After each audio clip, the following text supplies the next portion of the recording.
Hey everybody, welcome back to the channel. It's Jesse again. Um, so I wanted to discuss some of the integration points for the electrical system within the Jaguar XJS. So now this is good information for anybody who's doing like an engine swap on a Jaguar XJS and you're looking to integrate your uh, new ECU with whatever engine you're swapping in, right? So how can you tie into the rest of the Jaguar system? So you have trip computers and you have 12-volt switched power systems, and you have um, your coolant your coolant signals to your instrument panel and all that jazz. So we're going to kind of discuss where those are within the main wiring harness of the Jaguar XJS. And so good information. Again, this is very particular to my vehicle, a 1992 Jaguar XJS. Throughout the years of the Jaguar XJS model, there's many variations within the electrical system. So this is more of a guide than a how-to. So for example, the 1992 model system's trip computer does not have a trip computer interface, whereas the 91 model does, right? So the transmission kickdown switch is different from the 91 to the 92 model. Again, there's, and it's probably variations all along the different model years. So this is more of a guide of where to find the points of integration, what those signals could look like. You're going to need to find your own wiring harness or your own model year wiring diagram for integration with your engine swap. Or for example, we're not doing an engine swap with our system here on this project, but we are modifying the system enough to where it's very similar to doing what you would with an engine swap. We're not using the Jaguar idle system. We're using a complete different aftermarket ECU. We're using wideband O2 sensors. So there's also a good information on how to where we're doing with the hardware portion as well, and where we're installing ECUs, the aftermarket ECUs, and the wideband O2 sensors and all that. And it's really good information. So here we go. Okay, guys, so the last time we talked about the wiring harness and its removal. So this blue piece here is the EFI harness where it plugs into the remainder of the vehicle. And there is this red one too here. So that also plugs into the EFI harness. But that, I fully removed it. So that other side of that just goes to the 45-second timer circuit, which we're not going to be using for this system. So for our project, we're only going to use this blue connector, and we'll go over those details of what that pin layout here is in just a minute. So the ignition circuit ties into the rest of the harness with this connector here in the engine bay. And so now we will go over that pin layout here right now. We're now going to go over the blue connector in the cabin and the black connector in the engine bay, and how they integrate to the rest of the vehicle. This is where you would plug into if you want to try to do as minimal harness modifications as possible. This is where you would plug into your project if you're doing like an engine swap, right? So if you want to put an LS in one of these things, if your engine blew or something, or even for this project, it's very similar to an engine swap. We're using a whole different ECU, different sensors, and whole different idle control system. So it's very similar to what you would do if you actually did an engine swap without actually swapping an engine. So let's go ahead and go over the blue connector within the cabin first, right? So this is looking at the connector from the EFI harness side, right? So this is not the side that connects into the vehicle. It would be a mirror image, but you get the point. So the top center connector here, that goes to your hot start system, right? That powers that. And then that's a plus 12-volt switched ignition. This one here is your switched power for 45-second timer. This goes to the red connector. We removed that, so we won't be using this connector. This is your 12-volt switched power to your relays. This turns on your actual fuel pump relay and your EFI relay and powers on all your fuel injection systems. This is your trip PC fail and your trip PC fuel computer system. So these two are what connect to your dashboard trip PC. For this particular vehicle, a 1992, it does not have the vehicle interface for this system. So we're gonna have to try to figure out how to make these two work down the road. That's a whole nother thing. So let's go ahead and dig a little bit deeper into how these connector points integrate with the vehicle. Give you a little bit more details on that. This upside down. We'll take it out real quick, flip it around so you can see it better. There we go. So our connector is here in the corner. And a yellow-green wire. So here, let's reference this, right? So your trip PC here.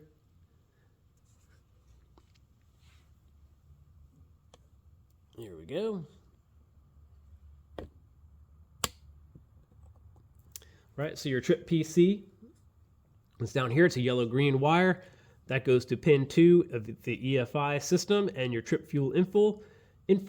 Now, my documentation says that this is AC volts. So the higher the voltage, the more fuel you use. I've got to figure out what that looks like. I don't know. I read some documentation that it's a frequency thing. My documentation here in this says it's the voltage, right? So pin 33 is pink. That's this guy. He's the EFI trip fail info, and that's DC volts. So 0 volts is it's broken, 12 volts it's working fine, and varying voltages in between is a different signal, different fail signal. So we'll have to figure out how to integrate this with the MS3 later. Maybe some, the MS3 only puts out 0 volts, 5 volts, 0 volts, 12 volts kind of signals, and you could do some pulse width modulation. So there are ways to do DC to DC converters and DC to AC converters where we can modify the pulse width based on RPM. And that's basically what you would be doing with your interface system, is just modifying a signal into another one of these. They're relatively simple circuits. You could buy them from anywheres. Anyways, that's a whole nother thing to worry about later down the road. White pink wire, that's the switch power to your relay. So that comes down to your EFI main relay. These are in the trunk right next to the actual EFI controller, right? So you get your EFI main relay, turns on your EFI system. Your injectors get power there, and your fuel pump relay. So we will be reusing these. And then this will actually be reused to power the MS3 up, which we'll go over in another video. The white-blue connector here, switch power for 45-second timer circuit. That just turns on your 45-second timer circuit. And in it, that 45-second timer interfaces with your air injection valves, your hot start system, and that's how it avoids stalling out during hot start, and also turns on your air conditioner, things like that. All right, so this green and yellow one, that is your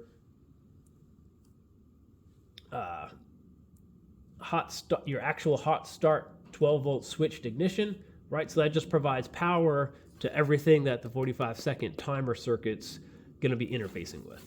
So for me, I won't be using the hot start system, and I won't be using the 45-second timer, but I will be using these two connectors over here to interface with the trip PC, and I will be using this one here as the main source of power for the rest of every system that we're going to be using. All right, so let's go over the black connector that's in the engine bay, right? So this is, again, is looking at it into the ignition harness, not looking at it into the engine, the rest of the vehicle harness, but it's just a mirror image. So pin 1 is the trans kickdown solenoid. Pin 2 is your B-bank coolant sensor. Pin 3 is your coil/tack in. This is where you give your tachometer signal into the vehicle here. This is the neutral switch. It gets grounded out when you go into neutral. This is AC power. This is your 12 volts power signal to your air conditioner compressor. Number 7 is your oil pressure transducer. This is the big pot looking thing on the back of the engine, right? And then this is your oil pressure switch. It's the little pot looking thing on the back of the engine. So these sit on the back side of the engine. These two here sit on the back side of the engine in the middle of the V. And this is your oil pressure. On your instrument panel, this is your oil pressure. And on your instrument panel, this is your dummy light for the oil pressure. And this is just 12 volts power that powers on the ignition system. Okay, and so these tie into the rest of the vehicle like this. So pin 1 is your transmission kickdown solenoid. So this, on the 1992s, this kickdown switch right here is underneath the gas pedal. So when you go full throttle, you'll basically stomp on it. And that goes into your transmission kickdown solenoid, the green wire. Pin 2 is green-blue, so that's your coolant temp sensor in your A bank, right? Pin 3 is a white-silver wire, so from your ignition ECU, goes to your coil A, goes into 6.8 kilo ohm resistor, goes into here, and that goes to your instrument panel tachometer. So pin 4, that's black-green wire, that's neutral switch, goes into pin 4, comes down and over to your idle relay and your supplementary air valve, and that's from 12 volts. And we will not be using this system here because we are using the MS3 to control idle relay. So again, that's your neutral switch. It just makes sure that with this neutral switch and the AC here, you see it comes through the air conditioner slot, pin 6, which is green-brown. Right, so what that's doing is, excuse me, is it's powering on it's supplying more idle air when you turn on your air conditioner when your system's in neutral. Wow, that's rough. So that's how that's controlling your idle system. But what we will do is we will take this AC power and we'll provide a 12-volt signal to the MS3. And once we sense 12 volts on that wire, we will actually use the MS3 to use pulse width modulation. There's a setup in there where you can have AC idle up set, and we'll discuss that later when we're going down that system. Number 7, that's real simple. Oil pressure transducer comes down to your oil pressure in your instrument panel. Pin 8, that's pretty simple as well. It's 12 volts switched on, goes to your ECU and idle solenoids. So that's how that gets powered up. And then pin number 9, that's black-brown. That is your oil pressure switch. These again are on the back of the engine bay, engine in V area, and that comes into the black-brown wire, comes down to your oil light, and that's pretty much it. All right, so for the a transmission controller, I just made a small little plate with some recessed screws in there, mounted that on, and that's just going to go right there like this. So here we have the transmission controller installed. It sits in the same place the fuel injector resistors originally sat.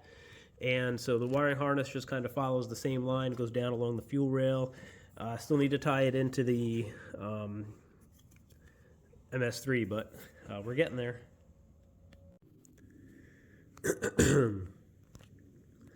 So to run our ignition system, we have to have coil drivers, right? So the MS3, if you're using a 2-wire type coil, these are the V6 coils from a Mustang. So there's a coil here a coil here and a coil here, and then you have this another set up there. So if you have each coil, a 12 volt signal is sent to the coil, it's grounded out and sparks 2 different wires in your wasted spark setup. So to do that, we are using these AEM coil drivers. So each one does 3 coils. So bank A, bank B, the wasted spark setup provides the V12 setup, and we're installing them here on the top of the strut area. On this particular vehicle, there was nothing installed on this side, and on the other side you'll have your relays and some other systems installed there. And so when you open up the hood again, we're just trying to make it kind of look like it's a factory setup. So you would say, whoa, hey, look, that, I guess they just belong there.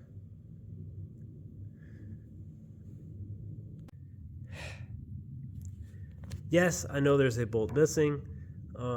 Unfortunately, a lot of the times when you go to the hardware store, people just throw random bolts into the area where you would supposed to find what you're looking for. And I 99% of the time check the thread size, thread length, thread pitch. And this is one of the instances where I did not, and I bought 2 bolts of same lengths but different size pitches. So I've got to go back to the hardware store and get a new bolt. So one other modification we did in the trunk was with the removal of the fuel injection system. I went ahead and installed a, it's hard to tell really very well with everything in the way. Basically just installed a fuse box for the new circuitry in place of where the original fuel injection system is. So again, back up in here on behind this panel is your relays that get 12 volts switched from inside the cabin, and trying to integrate into the car as best as possible. And we'll have the original EFI,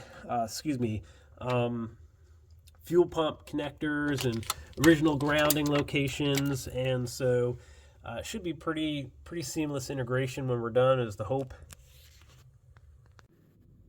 All right, so we went ahead and installed the MS3 where the original ignition system is. It fits pretty well in there. I didn't notice it hitting any of the body panels when you install it. We've also this bracket here is what holds down the MS3, right? So and it bolts right to where the original EFI system did. And then these are the O2 sensors, the wideband O2 sensor modules that you need to interface with. So we should be able to tune this thing pretty well. And it fits exactly where the original system did. And we can see if we can't get that in there. And that's it, just like that. It fits right where in the original system. It doesn't hit any of the body panels. I think it's going to look good. All right, everybody, that's it for today. I hope this information was helpful. And we still have a lot of work to do on this project, right? But we are in the near term end game of the project. So we have finish up the wiring harness for the actual MS3, exhaust, put everything back on the vehicle in terms of interior and accessories for the engine, fire it up, and hopefully we're driving this thing around here in the next 2 or 3 months.